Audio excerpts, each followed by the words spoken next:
Você já reparou que existe um seleto grupo de ações que costumam estar presentes na carteira de um investidor iniciante? Eu separei alguns dados disponibilizados pela própria Bolsa de Valores, onde foi mostrado as 19 empresas que mais chamam a atenção de investidores pessoas físicas. Então, o meu intuito nesse vídeo é te mostrar alguns pontos que é necessário se analisar antes de tomar a decisão de adicionar qualquer uma dessas empresas na sua carteira de investimentos. Afinal de contas, nós precisamos levar em consideração o fato dessa empresa gerar valor para o seu acionista, e não o fato dela ser bem falada, seja no YouTube ou em qualquer outra rede social, ou até mesmo em qualquer site ou portal de notícia. Sem mais delongas, vamos para o que realmente interessa.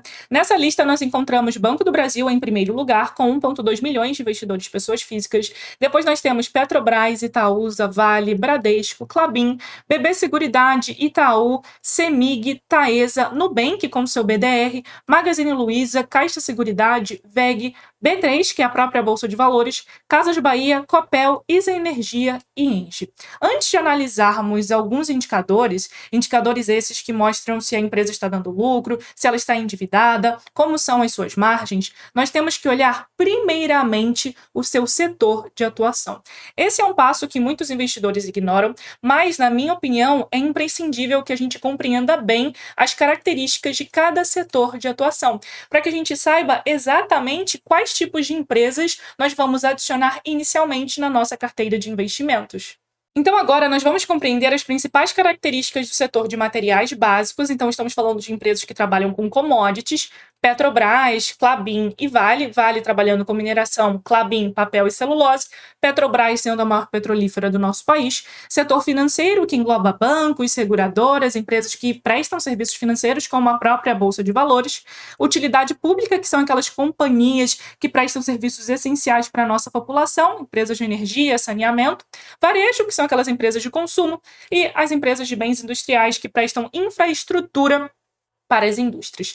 O setor de materiais básicos é um setor cíclico, porque nós estamos falando de commodities. Então, se nós estivermos passando por um período de crescimento econômico, nós tivemos anos onde a China investiu diretamente na sua infraestrutura, demandando muito minério. Isso valorizou muito essa commodity, consequentemente a Vale foi extremamente beneficiada. Se nós estamos passando por um período onde os países estão passando por um período de desaquecimento econômico, não estão investindo em infraestrutura, expandindo as suas operações, a demanda por commodity diminui. Lembre-se, commodity é cotado em dólar, nós dependemos da demanda global. Então essas empresas também acabam sendo impactadas. Da mesma forma que é benéfico essas empresas exportadoras terem a sua receita atrelada ao dólar, a maior parte da sua receita é proveniente do exterior, ao mesmo tempo, se essa empresa não tiver um endividamento controlado, ela também possui dívidas em dólar e isso pode ser um ponto negativo. Então é extremamente importante que a gente analise o endividamento da empresa, não o simples fato dela ter a receita em dólar. O próximo setor que iremos analisar é o setor financeiro, setor não cíclico, muito mais estável. Por quê? Independentemente do momento que estivermos passando, nós estaremos demandando por serviços bancários. É lógico, talvez a gente demande menos crédito, o banco ele precisa analisar muito bem a velocidade de crescimento da sua carteira de crédito, para quem ele está emprestando dinheiro, porque se os juros estão muito altos, a inadimplência começa a aumentar, porque o custo do dinheiro fica mais caro. Nós estamos presenciando o Banco do Brasil tendo o aumento da inadimplência ao longo dos seus últimos resultados. Então eu sei que os bancos eles são vistos como empresas que sempre dão dinheiro, e de fato é muito fácil o banco dar dinheiro, mas juros muito elevados também podem complicar um pouco as suas operações. Se a carteira dele não estiver muito bem estruturada, ele pode passar por um período de provisões maiores, ou seja, o banco ele precisa separar um valor para cobrir eventuais inadimplências. Até porque a essência de um banco é simples de se compreender. Os investidores que possuem o seu dinheiro sobrando emprestam para o banco através de um CDB, uma LCI e LCA. O banco pega esse dinheiro e empresta para terceiros. Os juros que o banco cobra de terceiros é maior do que os juros que ele paga para os investidores. aqui está o seu ganho de capital. Um outro setor não cíclico é o setor de utilidade pública, também muito estável. Sempre estaremos demandando por energia, por água, por saneamento. Nós sempre temos o repasse da inflação para esse tipo de serviço. A nossa conta de água, luz está sempre sendo reajustada. Então, é um setor muito interessante de nós termos em carteira. Nós temos as empresas do setor de varejo, que é o setor cíclico. Pensa comigo, se os juros estão altos, as pessoas estão contraindo menos crédito, elas pensam duas vezes antes de consumir determinados bens supérfluos. Então, empresas como Magazine Luiza, Casas Bahia, elas possuem os seus resultados afetados.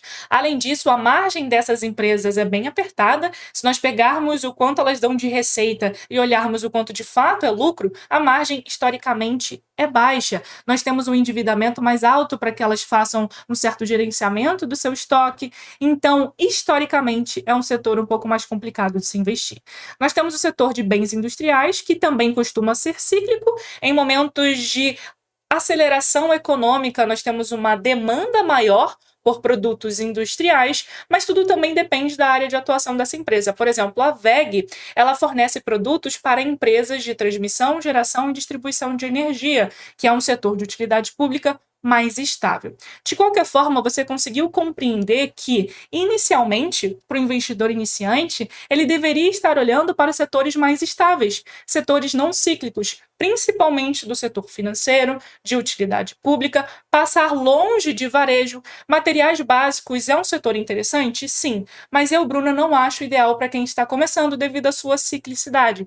Empresas que possuem endividamento em dólar, dependendo do ciclo econômico, elas podem passar por um período de diminuição da distribuição de dividendos. O investidor ele não entende e compreende muito bem essa movimentação, porque normalmente essas empresas chamam a atenção quando elas estão num ciclo muito bom, aumentando cada vez mais as suas receitas, os seus lucros devido ao boom de commodities, pagando muito dividendos. Os investidores começam a alocar o seu capital ali e depois, quando a economia desacelera, elas diminuem essa distribuição, os investidores não entendem muito bem o porquê. Agora que você conseguiu compreender bem a importância de entender a característica de cada setor, eu separei uma empresa de cada um desses setores para que a gente faça uma análise e você compreenda melhor como você deve analisar essas ações. Então vamos começar pela Klabin. Para isso eu acessei o site do Investidor 10. Klabin é uma empresa muito conhecida e demandada pelos investidores que estão iniciando, principalmente porque ela trabalha com papel e celulose.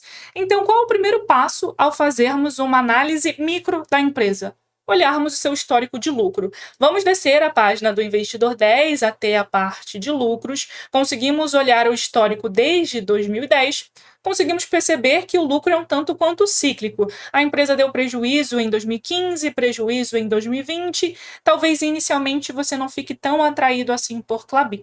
Mas devido às suas operações serem majoritariamente atreladas ao dólar, tanto as suas receitas quanto o seu endividamento, nós temos alguns fatores que acabam distorcendo o lucro da empresa. Então não é muito preciso analisarmos o lucro da Klabin. O que seria viável, então, analisarmos no caso da Klabin?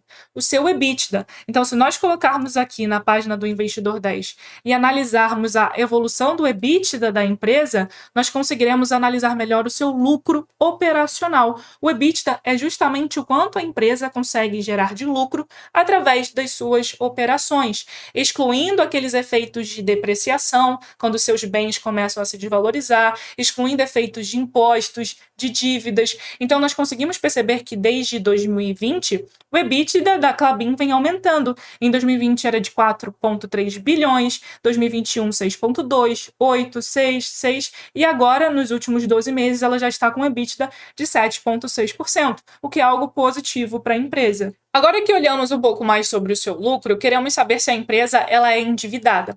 Para isso, nós temos um indicador muito famoso que eu já mostrei centenas de vezes aqui no canal, que é o indicador dívida líquida sobre o EBITDA. Nós iremos pegar a dívida líquida da empresa, que é basicamente a sua dívida total menos o que ela possui em caixa. Se a empresa possui mais dinheiro em caixa do que ela tem de dívida, a dívida líquida dela é negativa, ou seja, ela consegue pagar todas as suas dívidas e ainda ter dinheiro em caixa. No caso da Klabin, essa resultante é 3,42. O que isso significa? Que a Klabin demoraria em média 3,4 anos para pagar todas as suas dívidas apenas com seus lucros operacionais. Quanto maior esse indicador, maior maior o grau de endividamento na empresa.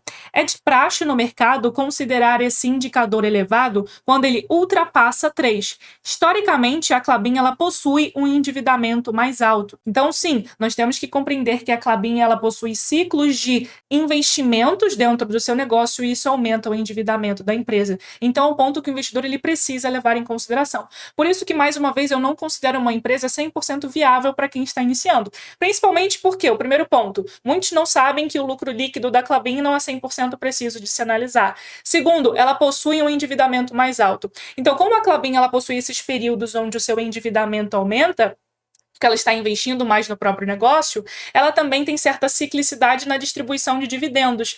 A média de payout da empresa é de 41%, mas nós tivemos momentos que o payout diminuiu. Bruno, o que é o payout? É o percentual do lucro da empresa que é distribuído para o acionista em forma de dividendos ou de juros sobre capital próprio. Então, nós conseguimos perceber que nós tivemos momentos onde o payout foi alto, mas nós tivemos anos que o payout foi de apenas 37%, 17%, principalmente em períodos onde a empresa ela faz um investimento maior. Veja, nós não podemos ser atraídos por uma certa empresa só devido à sua distribuição de dividendos. Nós temos um outro indicador que eu também já mencionei algumas vezes aqui no canal, para analisarmos se essa empresa está gerando retorno ou não para o seu acionista, que é o ROI. Return on Equity, o quanto que a empresa consegue rentabilizar o seu patrimônio líquido. O que é o patrimônio líquido? É o que sobra da empresa depois dela pagar todas as suas obrigações. Então, é o capital dos sócios e dos acionistas. No caso da Klabin, ela consegue gerar um retorno de 18% sobre o patrimônio líquido. Só que como funciona o cálculo por trás do ROI? Nós precisamos pegar o lucro líquido da empresa e dividirmos pelo seu patrimônio líquido. E dependendo do endividamento da empresa, o ROI pode ficar um pouco mais carado. Como assim? Se nós pegarmos o lucro líquido e dividirmos pelo patrimônio líquido, concorda comigo, pela lógica matemática, quanto maior for o denominador, menor será o ROI. Quanto menor for o patrimônio líquido, maior será o ROI. O que é o patrimônio líquido? O patrimônio líquido é ativo menos passivo. O que a empresa tem de bem menos as suas obrigações.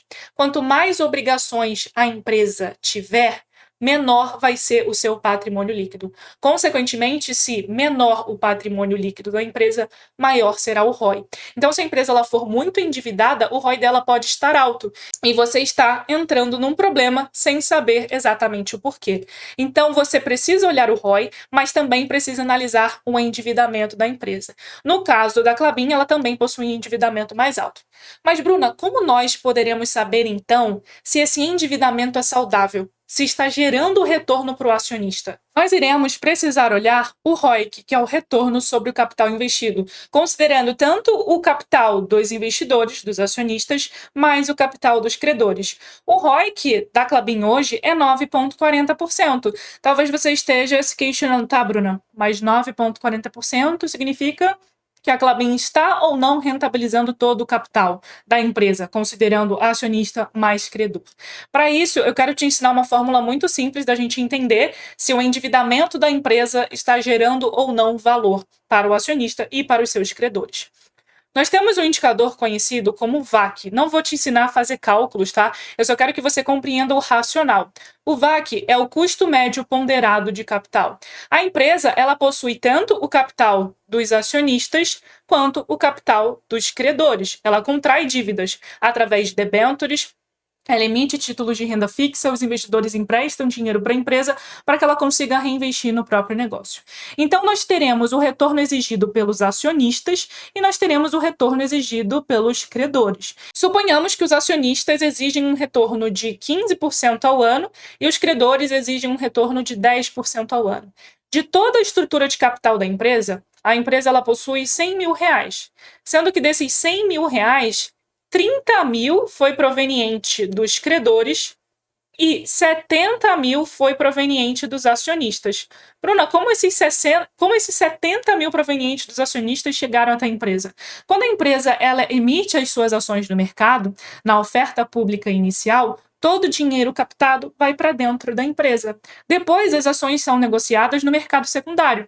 O acionista que participou do IPO, ele não quer mais aquela ação, ele entra na sua corretora e vende essa ação para outra pessoa. Quando ele vende a ação para outra pessoa, o dinheiro não está entrando e indo para o caixa da empresa, só entrou nessa oferta pública inicial ou quando a empresa emite mais ações. Então, nós precisaremos fazer o custo médio ponderado de capital. De 30 mil reais dos credores, eles estão exigindo 10%, e desses 70 mil, os investidores estão exigindo 15%. Qual é o custo que a empresa tem com toda essa estrutura de capital? Ou seja, qual o retorno mínimo ela precisa oferecer para que esse investimento faça sentido tanto para os credores quanto para os acionistas? Eu fiz o cálculo do VAC da Klabin, e nós chegamos num VAC na casa de 6,91%. Então, se nós colocarmos aqui um VAC de 6,91% e olharmos o ROIC não é o retorno que a empresa consegue fornecer diante todo o seu capital de terceiros mais o capital dos acionistas. O ROIC da Klabin, que a gente olhou lá no site do Investidor 10, está em 9,40%. Então, ela está gerando valor. O seu endividamento está saudável. Ela consegue rentabilizar essa sua estrutura de capital em 9,40, enquanto o retorno mínimo exigido é 6,91. Se o ROIC fosse inferior ao VAC, esse endividamento não estaria saudável. Se vocês quiserem, depois eu posso trazer um vídeo falando mais sobre o VAC. Eu acho ele muito válido, principalmente para a gente comparar com o ROIC em empresas muito endividadas. Assim a gente consegue entender melhor se esse endividamento gera ou não valor para o acionista. Ou seja, conseguimos compreender que empresas de materiais básicos são cíclicas, elas podem passar por períodos de diminuição da distribuição de dividendos, principalmente devido à ciclicidade da commodity. Nós devemos analisar o seu endividamento. Não são empresas muito viáveis para quem está iniciando. Por isso que você nunca deve olhar apenas para os dividendos como uma decisão se vai ou não colocar o seu dinheiro naquela empresa. Vamos agora para a próxima empresa, que é a ENGIE, a maior empresa de energia renovável do país, seguindo o mesmo passo a passo, olhando o histórico de lucro. Um histórico sólido, desde 2010 a empresa vem apresentando lucros crescentes, um ponto positivo. Se olharmos o endividamento, dívida líquida sobre o EBITDA, está em 3,13, em linha ali, quase no limite do que o mercado considera como viável. A média histórica é menor, a média da empresa está em 2,34%. O seu ROI é muito bom, 24,66%. A empresa consegue rentabilizar o seu patrimônio líquido. Eu sei que as pessoas elas confundem um pouco o ROI, né? A empresa consegue rentabilizar 24% do seu patrimônio. O que isso significa para o acionista? Eu vou ter um retorno de 24%? Não. O ROI é basicamente o quanto a empresa ela consegue gerar de retorno nos seus projetos internos. Isso culmina no aumento de lucro. Se a empresa lucra mais, o dividendo é maior. Se a empresa aumenta o seu lucro, as ações dela no longo prazo tendem a se valorizar. É justamente nesses momentos que o investidor enxerga essa geração de valor.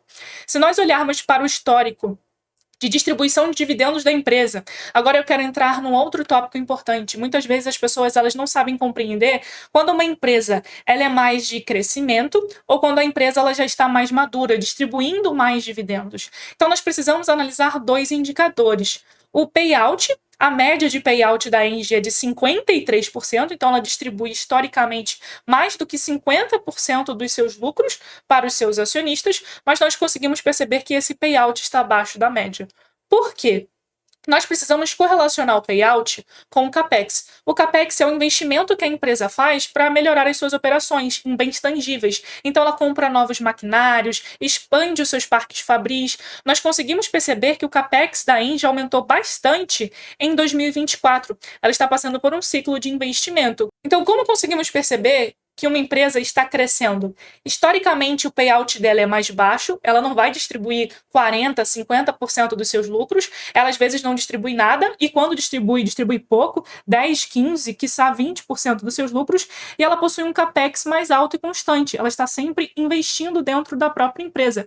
É lógico, existem setores que você tem um investimento maior, então empresas que trabalham com bens industriais, às vezes você precisa de um maquinário robusto, então você precisa investir mais, o CAPEX de natureza maior, mas basicamente nós conseguimos entender se uma empresa é de crescimento ou se ela está mais madura, olhando para a média do payout e para o seu capex, se ela está passando por um ciclo de investimentos. Bom, conseguimos perceber que a Engie ela é uma empresa tranquila, ela possui uma boa margem. Lembra que mencionamos a margem das empresas do setor de varejo, que normalmente é uma margem bem mais apertada? Nós iremos ver na próxima análise. A margem líquida da Engie é de 23,87. A cada R$ 100 que a empresa tem de receita, 23,87 é lucro, uma margem muito interessante. Vamos agora para uma empresa de varejo, que é a Casas Bahia. Nós iremos perceber drasticamente a diferença de resultado. Olhando para o lucro da empresa, nós perceberemos que não temos lucro. Basicamente, nos últimos tempos, a empresa, na maior parte do tempo, deu prejuízo. Está um tanto quanto claro que deveríamos passar longe desse tipo de empresa. Se nós olharmos os outros indicadores, eles estarão, inclusive, negativos, porque a empresa está dando prejuízo. Obviamente, não tem o que distribuir. A margem é negativa, ou seja, ela não está conseguindo gerar lucro nas suas operações. Então, esse tipo de empresa é o que devemos passar longe. Muitas vezes, empresas de varejo, elas acabam sendo mais complicadas, mas existem empresas que ainda assim conseguem gerar bons resultados, como, por exemplo, a Vivara. Ela é exemplo de uma empresa de varejo que vende joias, que possui ótimos resultados. Mas, historicamente, esse setor é complicado, então você não precisa nem perder o seu tempo olhando. Eu separei uma empresa do setor financeiro, que é o Banco do Brasil. O Banco do Brasil é uma das instituições mais antigas do nosso país, muito resiliente. Ela está passando por um período um pouco mais complicado. Como os juros estão mais altos, a inadimplência da sua carteira está aumentando. O banco está precisando provisionar mais valores, ou seja, ele precisa separar um capital para cobrir eventuais inadimplências. Se essas inadimplências não se concretizarem, o banco ele pode voltar com todo esse dinheiro provisionado como lucro, lembre-se disso. Mas, de qualquer forma, se o banco está tendo que provisionar bastante, ele precisa revisar a velocidade de crescimento da sua carteira de investimentos. Então, sim, o Banco do Brasil é um banco resiliente, ele costuma fazer boas distribuições de dividendos, mas ele não está passando por um ciclo favorável. O investidor ele precisa compreender isso para que ele não aloque demasiadamente o seu patrimônio nesse tipo de empresa. Eu vejo que as pessoas elas estão ficando extremamente otimistas porque Banco do Brasil está se desvalorizando, caindo de preço, elas tendem a comprar cada vez mais, mas sem seguir uma estratégia de alocação. Se você considera Banco do Brasil uma boa empresa e quer ter na sua carteira, não há problema algum. Compreenda o ciclo que o banco está passando e estipule uma exposição máxima. E da minha carteira de investimentos eu quero expor no máximo 5% em Banco do Brasil. Um exemplo, eu não irei passar desse percentual, para que você evite certas concentrações, porque o banco ele pode demorar para se recuperar e você acaba ficando com a maior parte do seu patrimônio em apenas um ativo. Agora, a dica que eu quero dar para você é a seguinte: toda vez que você for analisar um banco, o ROI ele possui uma extrema importância na sua análise. O ROI ele pode ser um pouco distorcido em outros setores, como nós vimos aqui nesse vídeo, mas para banco ele é muito útil e preciso. Se nós analisarmos a média do ROI do Banco do Brasil, ele possui uma média de 13,94. Nós estamos falando de um ROI na casa de 7% ao ano.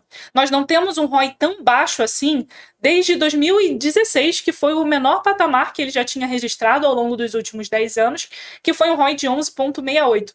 Então, o momento do Banco do Brasil realmente é um pouco mais delicado. Mas por que o ROI para banco é muito útil? Porque banco não tem dívida. Ele não contrai dívida. Então, o ROI automaticamente não é distorcido. Justamente por isso que ele acaba sendo eficaz na sua análise, principalmente para você comparar o ROI do Banco do Brasil com o Itaú, o Bradesco, para que você consiga escolher o banco mais eficiente para a sua carteira.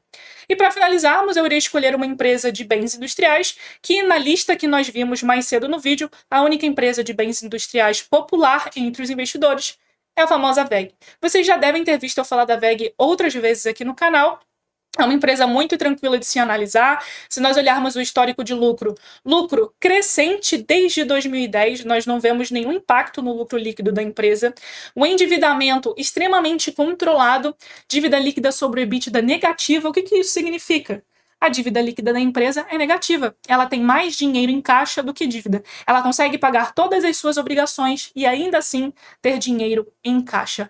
A sua margem líquida hoje está na casa de 15,67%. A cada R$ 100 que a empresa tem de receita, 15,67% é lucro. Um resultado também bem interessante. Se nós olharmos o ROI de quase 30% é o retorno que ela consegue gerar em cima do seu patrimônio líquido. Mais uma vez, VEG é crescimento ou é uma empresa mais madura? O payout dela hoje está em 50%. A empresa ela distribui quase metade dos seus lucros para os seus acionistas. Então, sim, ela não é uma empresa 100% madura, mas ela já não é tanto mais aquela empresa de crescimento. Só que pelo simples fato dela ser uma empresa extremamente eficiente, gerar resultados cada vez mais otimizados, o mercado aceita pagar mais caro pela empresa. Então, por mais que ela distribua metade dos seus lucros, quando nós vamos olhar o famoso dividend yield, o dividend yield é bem baixo. O que é esse indicador? Ele é os dividendos que a empresa distribuiu nos últimos 12 meses pelo preço da ação no mercado.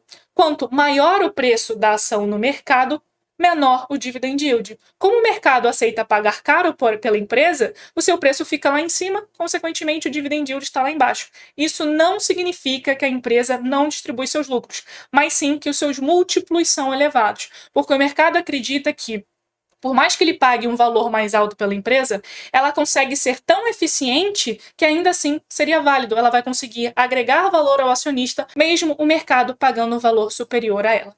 Bom, eu espero que você tenha gostado desse vídeo, entendido a importância da compreensão das características do setor de atuação dessas empresas. Você precisa olhar para o setor e depois olhar também para os indicadores operacionais e de eficiência das empresas, para saber se ela de fato está gerando valor para você.